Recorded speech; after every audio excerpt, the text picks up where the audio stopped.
जय श्री कृष्णा, जय गुरुदेव। गीताधाम online classes में आपका स्वागत है। आज अपन क्लास 9th का टॉपिक नंबर है संख्या पद्धति।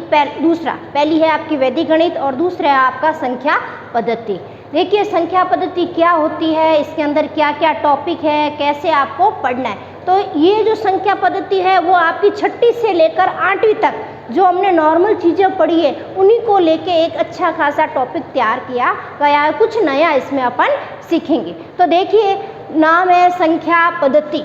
तो क्या होता है, मैथमेटिक्स के महत्वपूर्ण टॉपिक संख्या पद्धति से संबंधित संख्याओं के प्रकार और उनकी परिभाषाओं के बारे में अध्ययन करें। क्या पढ़ेंगे अपन कि संख्या से संबंधित संख्याओं के प्रकार, नंबर संख्या कितने प्रकार की होती है। अपन ने तो पढ़ा 1 से लेकर 10 संख्या, ये संख्याएं नहीं है, इनको भी कैटेगरी वाइज बांटा गया।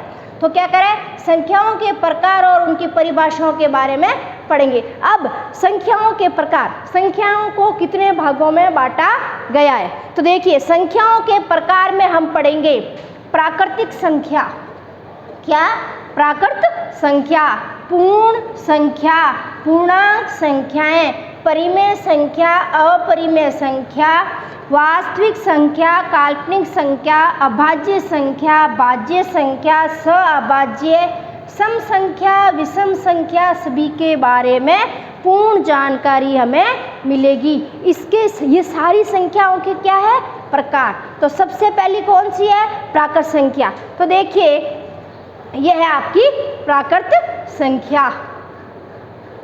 देखिए ये सारी संख्याएं जो इसमें डेराइव थी ना, प्राकृत संख्या, प्राकृत संख्या, पूर्ण संख्या, पूर्ण संख्या, पूर्णांक, पूर्णांक, परिमेय संख्या, परिमेय संख्या, अपरिमेय संख्या, अपरिमेय संख्या, सम संख्या, विषम संख्या, सम, विषम और अभाज्य और भाज्य। तो देखिए सबसे पहली है प्राकृत संख्या। क्या है प्राकृत संख्या? जैसे ही आपको क्या लगता है, n, क्या ये आपका n, कैपिटल N। तो देखो इक्वल, ये क्या है, मंजिला कोष्टक। क्या है आपका मंजिला कोष्टक में कौन है, 1 2 3 4, ये क्या इसका निशान है, अनंत का। किसका निशान है, ये निशान किसका होता है, अनंत का। अनंत शब्द है ये, अनंत मंजिला कोष्टक बंद, ये कहलाती है प्राकृत संख्या। फिर पूर्ण संख्या, फिर पूर्णांक, फिर परिमेय। तो इन सबको अपन अलग अलग पढ़ेंगे, यहाँ सभी आपके एक साथ दी हुई है। तो सबसे पहले कौन पढ़ेंगे, संख्याओं की परिभाषा में सबसे पहले है प्राकृत या प्राकृतिक संख्याएं। क्या है, प्राकृत या प्राकृतिक संख्याएं। तो देखिए प्राकृत संख्या किसे कहते हैं, वे संख्याएं जो वस्तुओं को गिनने में प्रयुक्त की जाती है। गिनते ना, अपने पास मार्कर कितना, 1, डस्टर कितने हो गए, 2, डंडा कितने हो गए, 3।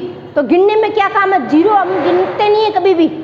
सबसे पहले क्या गिनते हैं, कितनी टॉफी, 1 टॉफी, कितने मार्कर, 1, ये मिलकर 2। तो क्या बोलते हैं कि वे संख्याएं जो वस्तुओं को गिनने में प्रयुक्त की जाती है उन्हें प्राकृत संख्याएं या गणन संख्याएं कहते हैं। प्राकृत संख्याओं के समुच्चय को n से निरूपित करते हैं।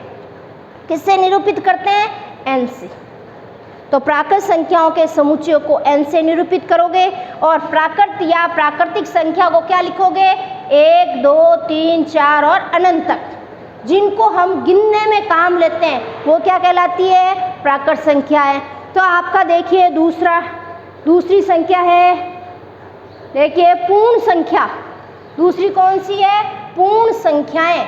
दूसरी पूर्ण संख्याएं क्या बोलते हैं, यदि प्राकृत संख्याओं के समुच्चय में शून्य को सम्मिलित कर दिया जाए, किसको इकट्ठा करना है, 0 को, शून्य को सम्मिलित कर लिया जाए तो प्राप्त संख्याएं पूर्ण संख्याएं कहलाती है। पूर्ण संख्याओं के समुच्चय को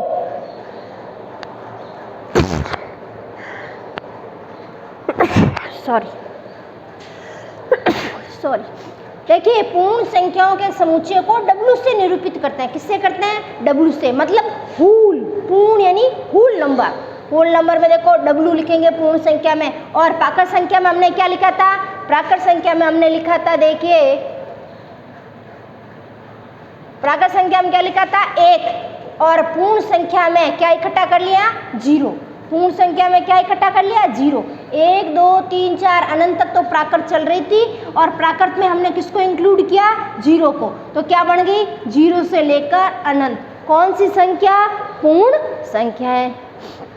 अब देखो इसमें नोट है, क्या है? सभी प्राकृत संख्याएं पूर्ण संख्याएं होती है, लेकिन सभी पूर्ण प्राकृत नहीं हो सकती है। ये आपको याद रखना है। प्राकृत संख्या पूर्ण हो सकती है। देखो प्राकृत संख्या क्या है? 1 से शुरू हो रही है, वो इसमें मिल रही है। देखो 1 2 3 4 अनंत तक मिल रही है, तो प्राकृत है वो पूर्ण बन सकती है ना? सभी प्राकृत संख्याएं पूर्ण संख्या होती है, लेकिन पूर्ण संख्या, अब ये इसमें है क्या? बिल्कुल 1 से लेकर तो है, लेकिन इसमें कौन नहीं है? 0 नहीं है, इसलिए पूर्ण संख्या प्राकृत नहीं बन सकती, प्राकृत पूर्ण बन सकती है। ये आई आपकी। फिर क्या करें? शून्य पूर्ण संख्या तो है, लेकिन प्राकृत संख्या नहीं है, तभी तो क्या बना? पूर्ण। 0 रखने पर पूर्ण बन गया, 0 हटाते ही क्या बन गई? प्राकृत संख्याएं। अब देखिए तीसरा क्या कह रहा है? पूर्णांक संख्या। क्या है? पूर्णांक संख्या क्या होती है? यदि प्राकृत संख्याओं के समुच्चय में शून्य के साथ, ये देखो पूर्ण संख्या का समुच्चय क्या है? शून्य के साथ ऋणात्मक संख्याओं को भी सम्मिलित कर लिया जाए। मतलब 0 के साथ कौन सी? नेगेटिव वाली संख्याएं। ऋणात्मक संख्याओं को भी सम्मिलित कर लिया जाए तो प्राप्त संख्याओं को क्या कहते हैं? पूर्णांक कहते हैं। पूर्णांक समुच्चय की संख्याओं को क्या कहते हैं? आई यानी इंटीजर, आई यानी इंटीजर से निरूपित करते हैं। पूर्ण संख्याएं क्या कह रहा है? पूर्णांक। क्या है? पूर्णांक। पूर्णांक संख्याएं देखो ये 0 है, 0 है, 0 के बाद 1 2 3 कहाँ तक चल रहा? अनंत। और 0 के साथ किसकी ऋणात्मक संख्या ली हमने? 0 के साथ क्या लिए? ऋणात्मक। -1 -2 -3 और कहाँ तक चल रहा है? माइनस अनंत तक चल रहा है। तो ये क्या बन गई? पूर्णांक। अब सभी प्राकृत संख्याएं पूर्णांक संख्याएं होती है। देखो प्राकृत संख्या क्या है? 1 से लेकर, और ये सारी की सारी संख्या इसके थैले में है कि नहीं है? ये रही 1 से लेकर अनंत। प्राकृत संख्या किस में आ गई? पूर्णांक में। सभी पूर्ण संख्याएं, अब पूर्ण संख्या क्या है? 0 से लेकर अनंत तक, तो ये पड़ी 0 से लेकर अनंत तक। तो पूर्णांक में सभी प्राकृत आ जाएगी और सभी पूर्ण आ जाएगी। अब देखिए तीसरी है आपके आगे पूर्णांक संख्याएं। अब देखिए चौथी है परिमेय संख्याएं। कौन सी है? परिमेय संख्याएं। क्या कहते हैं? वे संख्याएं जिन्हें p बट्टा q होता है अंश बट्टा हर। p बट्टा क्या होता है? अंश बट्टा हर। कौन सी आगे? अंश बट्टा हर के रूप में लिखा जा सकता है, जहाँ p और q पूर्णांक हो तथा q 0 नहीं होना चाहिए। इसका मतलब हर कभी भी 0 नहीं आना चाहिए। हर 0 नहीं हो सकता, हर 0 नहीं होना चाहिए।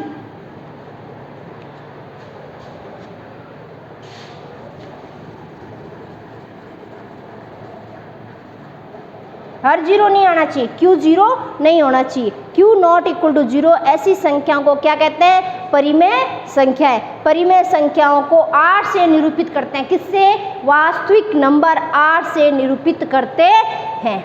अब देखिए परिमेय संख्या क्या हुई? r। क्या लिखेंगे? p बट्टा q।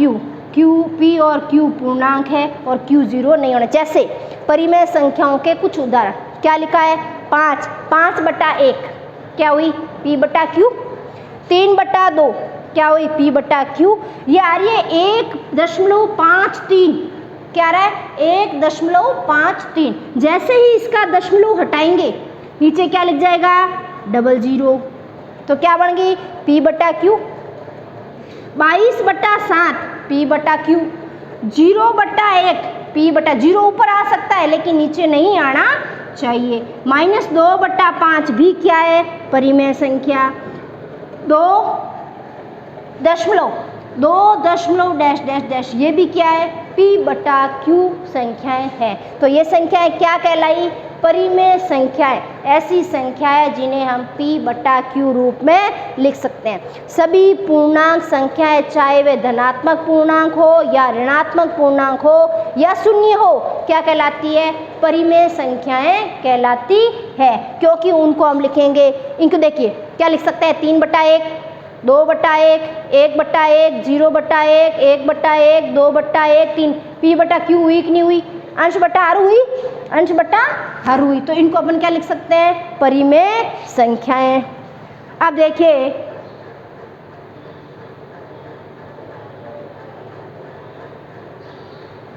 अब शून्य भी एक परिमेय संख्या है, क्योंकि शून्य को 0/1 पी बटा क्यू, क्यू 0 नहीं होना चाहिए, पी 0 हो सकता है, तो क्यू की जगह क्या आ गया? 1 के रूप में लिखा जा सकता है।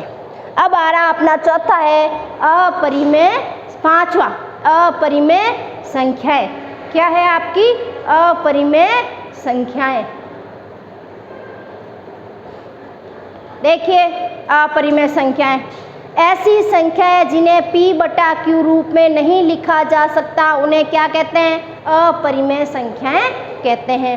या ऐसी संख्याएं जो परिमेय ना हो उन्हें क्या कहते हैं? अपरिमेय। तो आपको सीधा सीधा याद, जिसके ऊपर अंडर रूट हो, क्या हो? Under root, under root 2, under root 3, under root 5, under root 7, under root 5, ये सभी क्या कहलाती है? अपरिमेय संख्याएं। क्या कहलाएगी? अपरिमेय संख्याएं। तो 6 नंबर की है वास्तविक संख्याएं। तो सभी परिमेय और अपरिमेय संख्याएं, जैसे परिमेय कौन सी थी? p बटा q वाली, p बटा q वाली। अपरिमेय कौन सी है? Under root. इन दोनों को इकट्ठा कर लो, कौन सी? इस वाली को और इस वाली को इकट्ठा कर लो, तो वो इकट्ठा बन के क्या कहलाएगी? वास्तविक संख्याएं। क्या कहलाएगी? वास्तविक संख्याएं। सभी परिमेय और अपरिमेय संख्याएं वास्तविक संख्याएं कहलाती है। उदाहरण 2, -5, 3/4, ये सभी क्या परिमेय? 22/7 भी परिमेय, 3.5 भी क्या है? परिमेय। Under root 5, under root 5। फिर है अपना सातवां है काल्पनिक संख्याएं। क्या है? काल्पनिक संख्याएं। तो ऋणात्मक संख्याओं का वर्गमूल, ऋणात्मक संख्याओं का वर्गमूल लेने पर जो संख्याएं बनती है उन्हें क्या कहते हैं? काल्पनिक संख्याएं कहा जाता है। जैसे अंडर रूट के अंदर -1, वो क्या देता है? आयोटा। क्या बोलते हैं इसको? आयोटा। आयोटा को क्या बोलते हैं? इमेजिनरी नंबर या काल्पनिक संख्याएं। फिर under root 2, minus under root 2, minus under root 3, minus under root 4 आदि, ये सभी क्या कहलाती है? Imaginary number. फिर है अपना अगला है सम संख्याएं। क्या है? सम संख्याएं। देखिए हमने खूब पढ़ा है सम संख्या क्या होती है। ऐसी संख्या जिसमें 2 का भाग पूरा पूरा जाए वो क्या कहलाती है? सम संख्या। तो वे संख्याएं जो 2 से पूर्णतः विभाजित हो जाए वो क्या कहलाती है? सम संख्या। जैसे 2, 4, 6, 8, 10। क्यों? क्योंकि हम चौथी 5वीं से पढ़ते आ रहे हैं सम और विषम क्या होता है। अब और सम का पहचान कैसे करेंगे? खूब बड़ी संख्या है, 2 है तो हमें मालूम है सम है, 4 है तो 20 है तो 40 है, तो ये तो अपन पता कर सकते हैं। तो सम अगर कोई बड़ी संख्या आ जाती है और हमें पता करना है वो सम है कि नहीं है, तो कैसे पता करोगे? यदि किसी संख्या के अंत में क्या आ जाए? 2, 0, 2, 4, 6, 8 हो तो वे संख्या क्या कहलाती है? सम। जैसे इन्होंने इतनी बड़ी संख्या दे रखी, अब पहचान करो सम है विषम, तो अपन क्या देखेंगे? इकाई का अंक। क्या देखेंगे? इकाई का अंक। यहाँ इकाई का अंक क्या है? 4। तो एक सम संख्या होगी क्योंकि इस संख्या का अंतिम अंक कितना है? 4। अंतिम अंक क्या आना चाहिए? 0, 2, 4, 6 और 8। ये कोई भी अंक आ जाए, कौन सा? इकाई का अंक आ जाए, तो वो संख्या किसमें कन्वर्ट हो जाएगी? सम संख्या में। किसमें कन्वर्ट हो जाएगी? सम संख्या में। अगली है अपनी विषम संख्याएं। कौन सी है? विषम संख्या। वे संख्याएं जो 2 से पूर्णतः विभाजित नहीं होती है, 2 से पूर्णतः विभाजित नहीं होती है, उन्हें क्या कहते हैं? विषम संख्या। इसका मतलब क्या है? उस संख्या में किसका भाग नहीं जाएगा? उस संख्या में 2 का भाग नहीं जाएगा। जैसे 1, 3, 5, 7, 9, 11 आदि। यदि किसी संख्या के अंत में, अब बहुत बड़ी संख्या उसमें क्या भाग देंगे? पॉसिबल नहीं। तो क्या करना है, अगर किसी संख्या का इसमें क्या था 0, 2, 4, 6 और 8, तो हमने सीधा देख लिया सम संख्या है।